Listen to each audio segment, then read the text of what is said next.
Good morning বন্ধুরা, তোমরা সেই কেমন আছো? তো আশা করি ভালো আছো। তো আমিও ভালো আছি। পায়েল ওয়েল ব্লগসে তোমাদের সবাইকে স্বাগতম। তো অনেক দিনের পরই আমি ব্লগ করছি। তো তোমরা সেই কেমন আছো তো কমেন্টে বলবে। তো এখন আমি কাজ করে উঠলাম। তো এবার শুধু চান দান করবো আর পুজোটা দেবো, তারপর আর কোনো কাজ থাকবে না। আর বাইরে এত রোদ্দুর, ছাদে ওঠা যাচ্ছে না। তো এইসবে যাবো আমি চান দান করে পুজো দিতে। ঘর সমস্ত কাজ হয়ে গেছে। এবার দিশা ভাত বসিয়ে দিয়েছে, মা কাজ দিয়ে চলে এসেছে। আর মাসি এখন অবধি ওঠেনি। তো মাসি উঠলে রান্না করবে। আর ঘরে ভাই আর দাদা বসে ফোন খাচ্ছে। তো এখন আমি যাবো চান দান করে পুজো দিতে, যেমন বললাম। আর এই দেখে নাও, পুরো ঘরটা পরিষ্কার হয়ে গেছে। ও ঘরগুলোও পরিষ্কার হয়ে গেছে। আর এইদিকে দিশা কি করছে একা একা? বাবা, এত রোদ্দুরে আমার ক্যামেরাটাও গেছে। ফর্সা মানুষও কালো মনে হচ্ছে।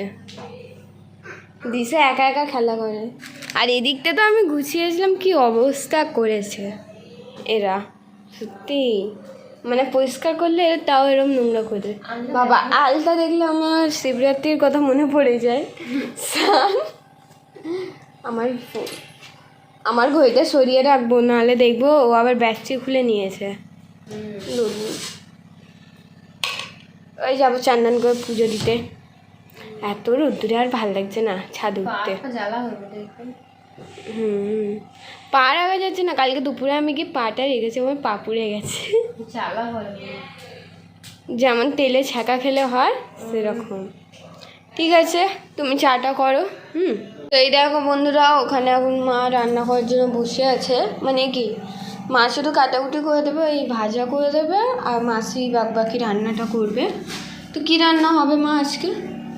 আজকে ডাল ভাত, আলু ভাতে, চিচিঙ্গা ভাজা, উচ্ছে ভাজা। এই দেখে না, চিচিঙ্গা দিশা কাটছিল, ওখানে ডাল রাখা। আর বলো,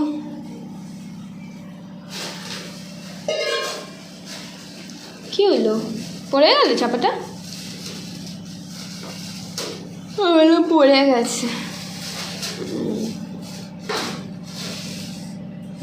টক ডাল করবে নাকি? বাবা, কত রোদ্দুর গো। বাড়িতে দেখলে আমার মাথা ঘুরছে।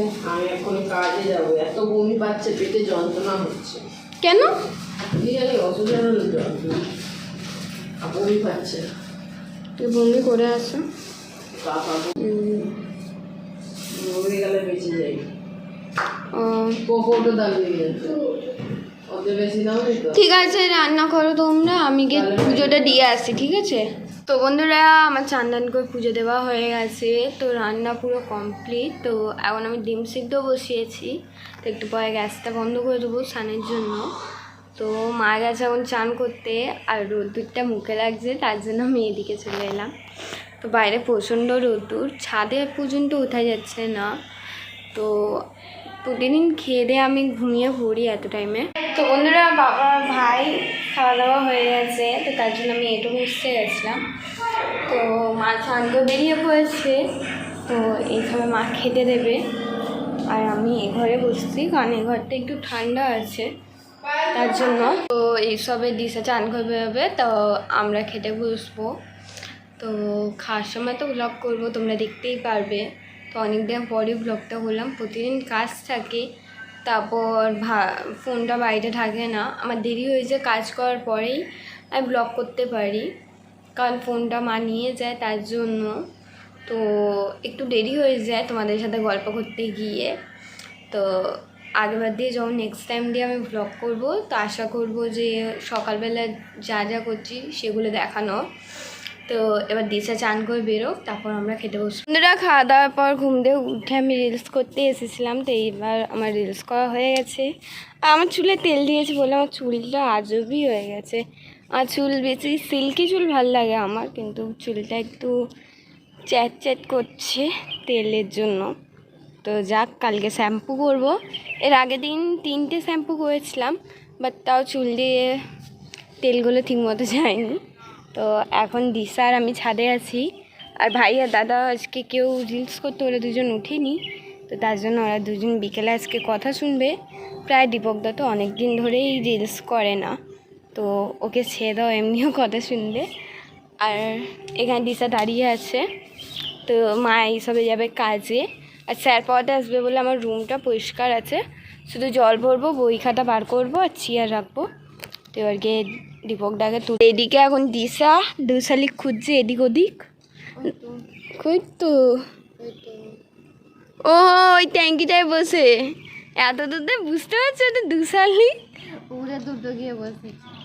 ও আর এই দেখে না এখনো কত রোদ্দুর আছে, 5:30টার সময়। ওখানে এক শালিক বসে, ওখানে দুটো শালিক বসে, ওইটা উঠে যাক ভালো। দিশা প্রতিদিন ছাদে আসে বন্ধুরা দুশালিক দেখার জন্য। তাহলে আমার দিনটাই খারাপ যাবে। ও এখন প্রত্যেক সকালবেলা আসবে দুশালিক দেখার জন্য, দুপুরবেলা এসে ঘুরবে দুশালিক দেখার জন্য, আর বিকেলেও আসবে। অতিরিক্ত অন্ধবিশ্বাস করো না দিশা। আমার ভালো লাগে।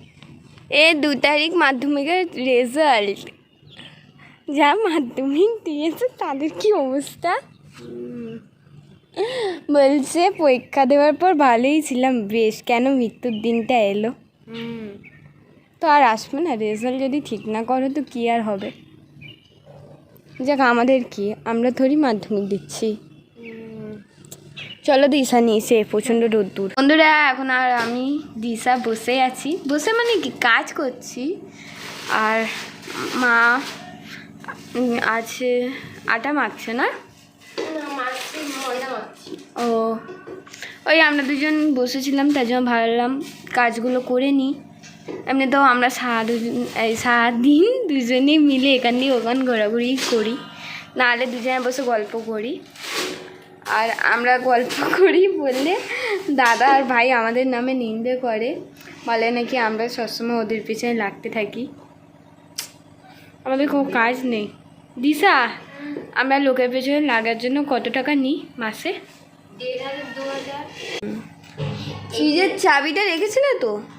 হ্যাঁ এখন তো ফ্রিজ খুলেছিল, জল ঢোকানো না বের করলো, ও চাবি রেখেছে এবারে, ও জানে সাদা তেলে যেগুলো তৈরি হয় আমাকে দেখতে হবে। সাদা তেল অনেক প্রসেস থাকে এটার। আর এরকম করতে করতে হ্যাঁ ওটা কী করে তৈরি হয়, ওতে দেখাচ্ছে ভালো হচ্ছে, বলে নর্মাল রেডিমেড আসছে ওটাই খেয়ে নেবো না, বেকার বেকার তৈরি করাচ্ছে বেশি। ঠিক আছে আমি গিয়ে ছাদ পরিষ্কার করছি, এখন আমার কাজ আছে, গিয়ে ছাদটা ঝাড় দেবো। ছাদ ঝাড় দিতে কত, মাসির দিকে তো ঝাড় দেবো তো। ওই মাসির দিকেই তো। তাই কী হলো, দাদা জল আনতে গেল? জলটা এনেছিল না কেন? আজকের এরা ভালো করতে চাইছে, বুঝতে পারছো না? আজকে ওদের দুজন অনেক ভদ্র ছেলে হবে, ভদ্র ছেলে। আজকে ভদ্র ছেলেরও অভদ্র হবে। আজকে আসবে, বাবা ফোনটা খুলবে, দেখবে আজকে দুজনের চাপগানি পড়বে, বলবে হ্যাঁ তোদের ভিডিও কল নামে ঘুম পায়। সত্যি তো, আমি যাচ্ছি। তো বন্ধুরা এই দেখো এখানে সব জিনিস নিয়ে এসে রাখা হয়ে গেছে, রান্না করবে বললে, আর এত হাওয়া দিচ্ছে, ওমা মেঘ চমকাচ্ছে।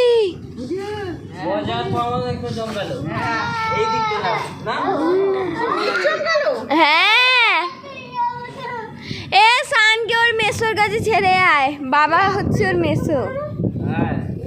ক্যামেরা যদি ওপারে পড়ে থাকে তাহলে দেখা যাবে। ক্যামেরা ছিল ওর ভাই ক্যামেরা তখনই অন করে। না আমি ওদিকটা ছিলাম। ওই দিকটা করলে ওই দিকেও হবে, পুরো আকাশটাই হয়েছে। এ বৃষ্টি পড়ছে। আরে বৃষ্টি পড়ছে। হ্যাঁ আমার গায়ে এখন পড়লো। মেঘ পড়ে না, আকাশে তারা পড়া আছে, তারা পড়ে গেল একটা। কই ও তো অনেক আছে, ওই তো তারা থাকলে বৃষ্টি হয় না তো না? जो भी होगा देखा जाएगा, साथ हम सब इससे बड़ी। হ্যাঁ বাবা এলে সাথে हम सब इससे बड़ी বেরোবে। কি বলছিস তুই? এক থাপড়ে ছড় মারবো বলে দিচ্ছি, যে লাইটার নিয়ে আয়। দেখো মা কি করলো, এমনিতে কি রান্না করবে? তো বন্ধুরা এখানে তিনটে লাইট জ্বলছে, তার জন্য পিকচারটা এরকম হেজি আসছে। তো এখানে সান, তো বন্ধুরা বাবা ফোন করেছিল, তার জন্য আমি নিচে নেমেছিলাম। তো সান বেলুন নিয়ে খেলা করছে, তো বেলুনটা আমি আর দিশা ফাটিয়ে দেবো বলে এখান দিয়ে ওপেন করছি। সান দে, তোর বেলুনটা ফাটাবো আমি, দে না।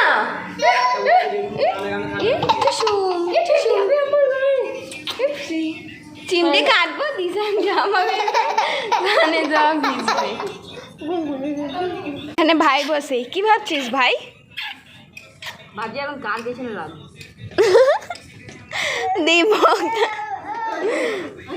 তোকে কারোর পেছনে লাগতে হবে না, তোকে যেটা বলেছিস সেটা নিয়ে আয়।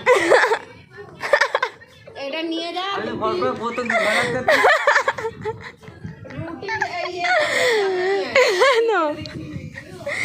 দীপক দা মনে হচ্ছে মহাবালি, ও বললে আর কেউ ধরতে পারবে না। বাবা বাবা ওই খৈনির জন্য ফোন করেছিল, বলছে এরা খৈনি বার করে খেয়ে না, আজকের মতন আছে আমার খৈনি। আর বললাম হ্যাঁ আছে। দেখে এসছিস? হ্যাঁ নিচে তাই, সেটার জন্যই গেছিলাম। এটাতে বাবা ভেবেছি জানো তুমি ফোন ধরেছো, বাবা বলছে পায়েলকে বলতো খৈনি আছে দেখতে। ও আর এখানে মা আম পান্না করবে বললে আম পোড়াচ্ছে, আর ওখানে আলুর দম হচ্ছে, আর এখানে মাসি বসে খেলা দেখছে। আর কি সুন্দর হাওয়া দিচ্ছে বন্ধুরা চারিদিকটায়। আজকে কিন্তু ছাদে বসে মজা আছে। আর এখানে দিশা সানের সাথে খেলা করছে। ইয়া সান ফাটিয়ে দেবো, ছুঁড়ে মার, ছোড় ছোড়। দিশা ছুঁড়ে খালো। খুলিনি, ওটা কিন্তু মাছও টাইট দিয়েছিল, ঢিলা হয়ে গেছে। এই তো বেরিয়ে এলো। ওটা স্ক্রুবের জন্য হয়, ওটা ঠিক করতে হবে। কি করে আমি লাগাবো, কি করে তুলবো?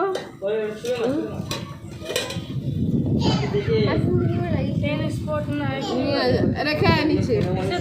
এটা কিন্তু হাড়ির মতন লাগে। চামচ দিয়ে লাগিয়েছিল মনে হয় মাছের সাথে। কি বিচ্ছি গন্ধ হয়েছে এটার ভেতর দিয়ে, তেল দেওয়া তার জন্য। নিয়ে আসছিস বাবার জামাগুলো? না নিয়ে আসতে যাচ্ছি। কালকে সকালে কালকে সকালের মতন পরার মতন বাবার আছে, সাদা রঙের জামা দুটো আছে। বন্ধুরা আমার খাওয়া দাওয়া হয়ে গেছে, তো আমি ঘুমিয়ে পড়েছিলাম। তা আমি ভাবলাম যে আমার ব্লগটা আর করাই হয়নি, তো এইসবে আমি মায়ের দিয়ে ফোন চাইলাম। তখন আমার বিছানাও হয়ে গেছে, আর দেখতেই পাচ্ছ ডাইনিংয়ের পুরো লাইট নেবানো হয়ে গেছে। তো এবার আমি ঘুমাতে যাব, আর মা ঘুমিয়ে পড়েছে, নাকি ফোন দেখছিল, তো আমি মায়ের দিয়ে ফোনটা চাইলাম। তো বন্ধুরা আজকে ব্লগটা এখানেই শেষ করছি। তোমাদের সবাইকে গুড নাইট। আজকের জন্য তোমাদের সবাইকে টাটা বাই বাই। কালকে নতুন ব্লগ নিয়ে তোমাদের সাথে দেখা হবে। আর যদি এই ব্লগটা ভালো লাগে তো একটা লাইক অ্যান্ড সাবস্ক্রাইব করে দিও। তো টাটা।